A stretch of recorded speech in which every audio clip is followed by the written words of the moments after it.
Welcome to Charter California Edition. I'm Brad Pomerantz, and we are joined by Lou Correa. He is a member of the California State Senate.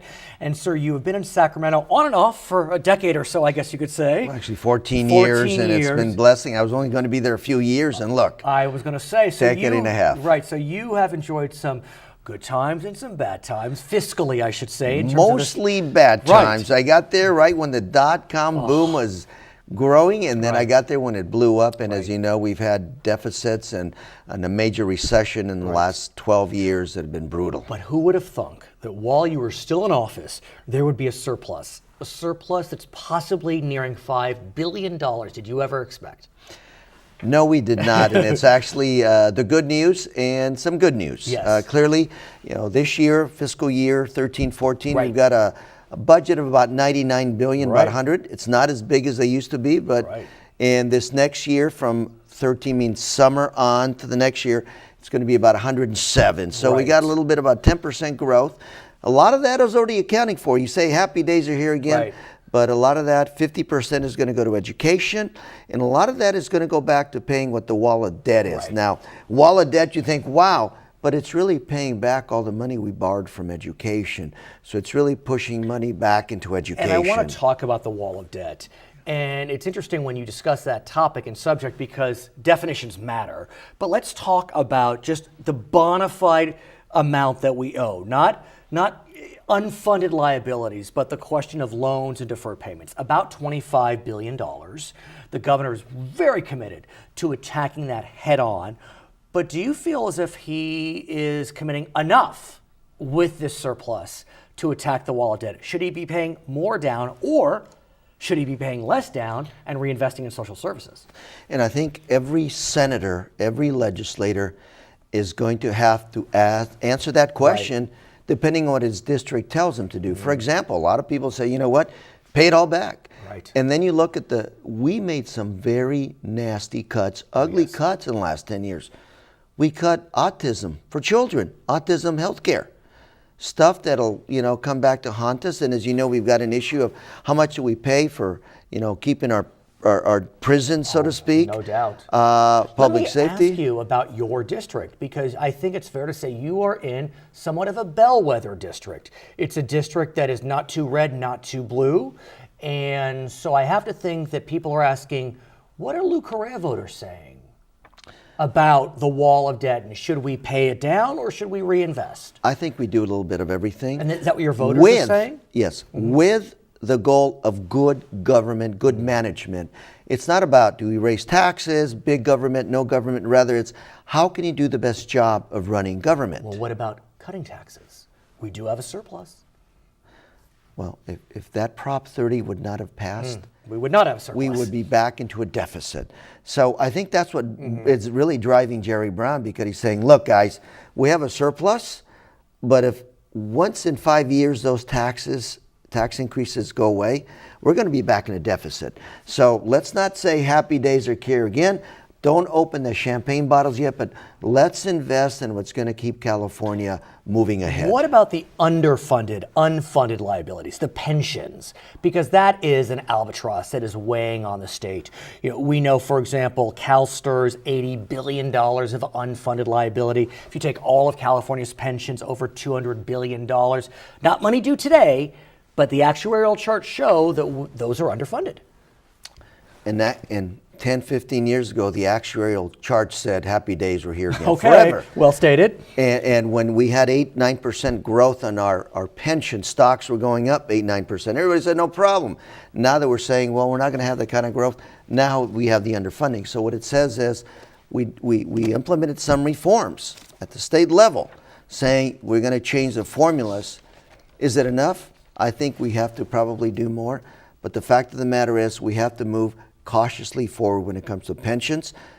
Most importantly, we cannot ignore them. So I've heard Jerry Brown talk, and this is something in his radar. Just last week, he came out with a statement saying, people are living longer.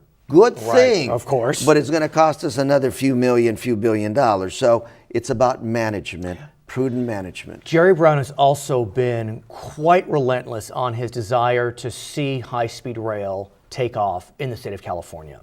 We also know there has been a lot of recalcitrance against high-speed rail, despite the fact the voters passed it.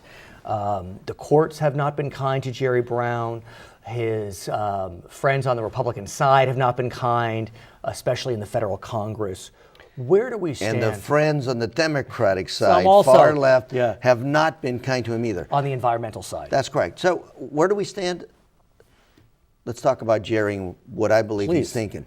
Talk about Pat Brown, his father, Right. Governor Pat Brown. What's he famous for? Building the highways, building the aqueducts, the infrastructure that made California great. Jerry Brown, part two, meaning he came back to being governor 40 years later. Right. I think he learned a lesson. So what he's going to do is he's going to invest in California's infrastructure. Big ideas. The aqueducts to bring water from the Bay Delta Delta plan. down to Southern California. Dependable, reliable water.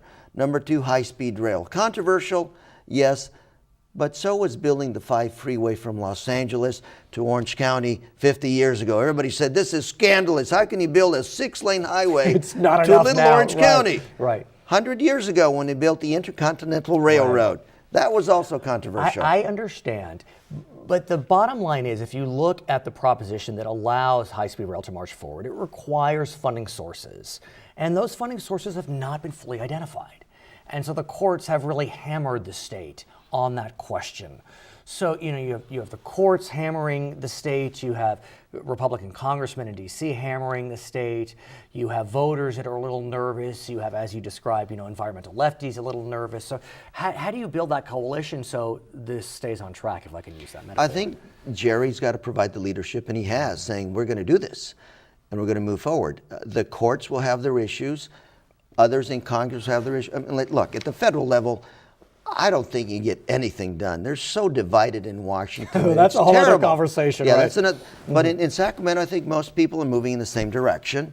For the most part, we're going to build this. Where's the funding? Good question. If I was to ask you right now, where's the funding to maintain our highways for the next 20 years? What would your answer be? I mean, it's hard to know. It's hard to know, right? But I think the fact that we are going to do this, we're going to take it piecemeal, a little bit at a time. You're not afraid that, for example, we build the center spoke in Madera County to Bakersfield, and then we're out of money and we have this orphan rail? I think the way to look at the high-speed rail is you have all the feeder lines that already exist. Right. So once you build that center spine, you will already have traffic using it.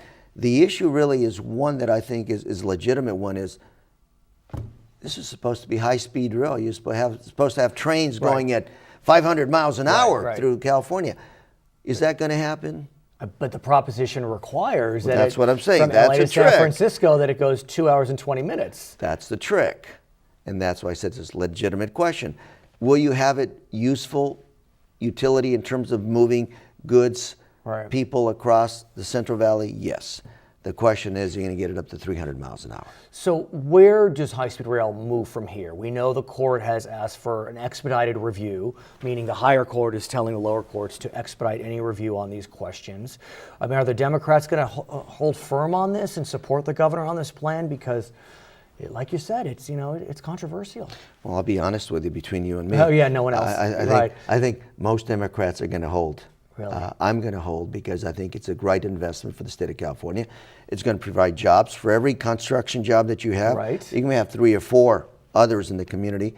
And that's the area, Central Valley is where you have 30% unemployment. Look, one would think 30% unemployment. Could be a job boom. I mean, there's no question. It will be. But we'll have to see what happens. Okay, his name is Lou Correa. He is a member of the California State Senate. When we come back, we'll be speaking with Doug Otto. He's a member of the Community College District in Long Beach, also a candidate for mayor of Long Beach. I'm Brad Pomerantz. It's Charter California Edition.